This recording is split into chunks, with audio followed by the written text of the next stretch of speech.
कांग्रेस नेता राहुल गांधी ने सरकार पर तीखा हमला बोलते हुए कहा, साफ हवा में सांस लेना एक बुनियादी मानव अधिकार है। शांतिपूर्ण तरीके से विरोध करना हमारे संविधान में लिखा है, तो फिर क्यों शांतिपूर्ण तरीके से साफ हवा की मांग करने वाले नागरिकों को क्रिमिनल्स की तरह ट्रीट किया जा रहा। राहुल ने आगे कहा, एयर पॉल्यूशन करोड़ों भारतीयों को प्रभावित कर रहा है, हमारे बच्चे और देश के भविष्य को नुकसान पहुंचा रहा है, लेकिन जो सरकार वोट चोरी करके सत्ता में आई है उसे परवाह नहीं। हमें पॉल्यूशन पर कड़े एक्शन लेने की जरूरत है, ना कि साफ हवा मांगने वालों पर हमला करने की। एनवायरमेंटल एक्टिविस्ट का कहना है कि पिछले 15 दिनों से एक्यूआई बहुत ही ज्यादा हाई लेवल पर है, लेकिन सरकार डेटा को मैनिपुलेट कर रही है। कई एयर क्वालिटी मॉनिटर्स बंद कर दिए गए हैं। मॉनिटरिंग स्टेशंस के पास पानी छिड़का जा रहा है ताकि फेक ड्रॉप दिखाया जा सके। एक प्रोटेस्टर ने सवाल उठाया कि क्या गवर्नमेंट के एक्यूआई डेटा पर भरोसा करना चाहिए। हम देख रहे हैं कि मॉनिटर्स के पास डिलिबरेटली पानी स्प्रे किया जा रहा है। प्राइवेट मॉनिटर्स ने कई जगहों पर एक्यूआई 999 से ऊपर दिखाया, लेकिन गवर्नमेंट फिगर्स इससे कहीं ज्यादा कम। आपको बता दें कि प्रोटेस्टर्स ने सरकार के सामने 11 मांगे रखी। वो मांगे थी कि पब्लिक हेल्थ इमरजेंसी घोषित किए जाए। ये सिर्फ प्रदूषण नहीं बल्कि एक हेल्थ क्राइसिस बन चुका। Long term pollution control plan लागू किया जाना चाहिए। हर साल ये ग्रैप 3 का नाटक बंद होना चाहिए। सेवर स्मोक के दौरान कंस्ट्रक्शन और पॉल्यूटिंग व्हीकल्स पर पूरी तरह से रोक लगनी चाहिए। पब्लिक ट्रांसपोर्ट बढ़ना चाहिए ताकि लोग प्राइवेट व्हीकल्स का कम इस्तेमाल करें। इंडस्ट्रीज पर सख्त कार्रवाई होनी चाहिए जो नॉर्म्स का उल्लंघन करती है। पॉल्यूशन रिलेटेड इलनेस के लिए फ्री हेल्थ चेकअप्स आने चाहिए और फायर क्रैकर्स पर कंप्लीट बैन लगने चाहिए, सिर्फ दीपावली पर नहीं, हमेशा के लिए। Large scale tree plantation drives होने चाहिए। हैजार्डस एयर क्वालिटी के दौरान स्कूल और ऑफिस बंद होने चाहिए। इंडिपेंडेंट एयर रेगुलेटर बनने चाहिए ताकि ट्रांसपेरेंट डेटा हो, मैनिपुलेशन ना। एक्सपर्ट्स, गवर्नमेंट रिप्रेजेंटेटिव्स और सिटीजंस की एक ज्वाइंट कमेटी बननी चाहिए जो इस एयर पॉल्यूशन की समस्या को मॉनिटर करे। यह लोगों की पीड़ा है कि आखिर अमीरों के पास एयर प्यूरिफायर्स है, हमारे पास क्या है। प्रोटेस्ट में शामिल हुए एक बुजुर्ग ने कहा कि गवर्नमेंट बदल जाती है लेकिन लोग सफर करते हैं। मुझे अपने ग्रैंड चिल्ड्रन की चिंता है। हर जगह अनचेक्ड कंस्ट्रक्शन चल रहा है, हमारा ग्रीन कवर अब गायब हो रहा है। एक और प्रोटेस्टर ने कहा कि अमीर लोग एयर प्यूरिफायर्स खरीद सकते हैं या हील्स पर भाग सकते हैं, लेकिन हमारे बारे में क्या? हमें हर सर्दी में सिर्फ सांस लेने के लिए भी लड़ना क्यों पड़ रहा? इंडिया गेट पर खड़े तमाम प्रोटेस्टर्स ने एक और बड़ा आरोप लगाया कि गवर्नमेंट अपने एयर क्वालिटी डेटा को मैनिपुलेट कर रही है। मॉनिटर्स बंद किए जा रहे हैं जब पॉल्यूशन पीक पर होता है। मॉनिटरिंग स्टेशंस के पास पानी छिड़का जा रहा है ताकि एक्यूआई आर्टिफिशियली कम दिखे।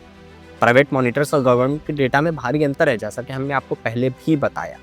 बहुत सारे एनवायरमेंटल एक्टिविस्ट का कहना है कि गवर्नमेंट परसेप्शन मैनेज कर रही है, पॉल्यूशन मैनेज नहीं कर रही है। इसी बीच गवर्नमेंट ने ग्रैप 3 लागू किया, पर ये ग्रैप 3 नियम से ज्यादा नाटक लग रहा है। आइए जानते हैं कि आखिर ग्रैप 3 में प्रावधान लिखित क्या क्या है।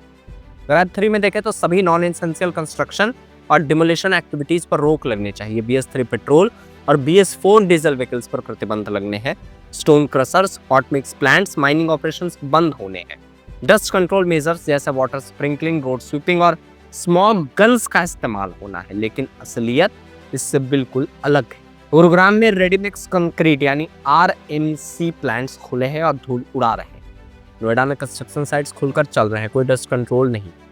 वेस्ट बर्निंग हर जगह हो रही है। सेक्टर 56, 75, 76, 102, 104 गोल्फ कोर्स रोड पर ये खुलेआम देखा जा सकता है। सरोजनी नगर की दुकानों पर धूल की मोटी परत है, कोई सफाई नहीं। बहुत सारे इन्वेस्टिगेशंस में ये पाया गया है कि कंस्ट्रक्शन साइट्स पर रोक सिर्फ कागजों में है, जमीन पर सब कुछ चालू। आपको बता दें कि 2023 में अकेले दिल्ली में 17,000 से ज्यादा लोगों की मौत पॉल्यूशन की वजह से। आज दिल्ली में हर तीसरे बच्चे का लंग्स डैमेज हो चुका है। दिल्ली की हवा रेसिडेंट्स की उम्र लगभग 8 साल कम कर रही। Respiratory problems, heart disease, strokes, asthma लगातार बढ़ रहे हैं। प्रेग्नेंट वुमेन और न्यू बॉर्न्स भी अब खतरे में आ चुके हैं। इसके कारण लो बर्थ वेट और फेटल लॉस के काउजेस बढ़ गए। डॉक्टरों ने साफ चेतावनी दी है कि घरों में रहें, बाहर ना निकलें, खासकर बुजुर्ग और बच्चे। लेकिन अब सवाल यह है कि आखिर कब तक लोग घरों में बंद रहेंगे? क्या ये कोई जिंदगी होती? Commission for air quality management यानी CAQM अब NCR रोड्स पर 10 सेंसर लगाने की बात कर रहा है ताकि सड़क धूल की रियल टाइम मॉनिटरिंग हो सके। लेकिन ये सिर्फ बातों में है, कब इंप्लीमेंट होगी कोई नहीं जानता। और जब तक ये सेंसर्स लगेंगे, हजारों लोगों के फेफड़े और खराब हो चुके हैं। दिल्ली एनवायरमेंट मिनिस्टर मनजिंदर सिरसा ने पिछली आप सरकार को ब्लेम किया। उन्होंने कहा कि दिल्ली की हवा और पानी को पॉइजन बना दिया है पिछली सरकार। वहीं आपके स्पोक्सपर्सन प्रियंका कक्कड़ ने बीजेपी पर आरोप लगाया कि वो AQI मॉनिटर्स पर पानी छिड़ककर डेटा मैनिपुलेट कर रहे हैं। लेकिन इसी बीच खड़े प्रोटेस्टर्स ने साफ कहा, हम पॉलिटिक्स नहीं चाहते, हम सिर्फ सांस लेना चाहते हैं, हमें कोई ब्लेम गेम नहीं, हमें सिर्फ एक सॉल्यूशन चाहिए। दिल्ली NCR में पॉल्यूशन अब एक स्लो पॉइजन बन चुका। हर दिन हजारों लोग जहरीली हवा में सांस ले रहे हैं, बच्चों के फेफड़े बर्बाद हो रहे हैं और सरकार सिर्फ कागजी कार्रवाई में लगी।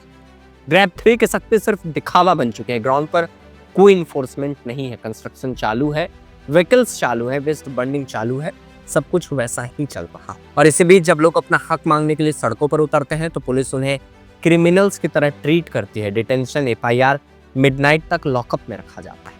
ये सब लोकतंत्र है या लोकतंत्र का दमन है? ये विकास है या विनाश है? आखिर हम कब तक चुप रहकर हर सर्दी में सिर्फ अपने सांसों के लिए लड़ते रहेंगे? इन खबरों पर बाकी अपडेट्स के लिए आप बने रहें हमारे साथ और देखते रहें सत्य भारत टाइम्स।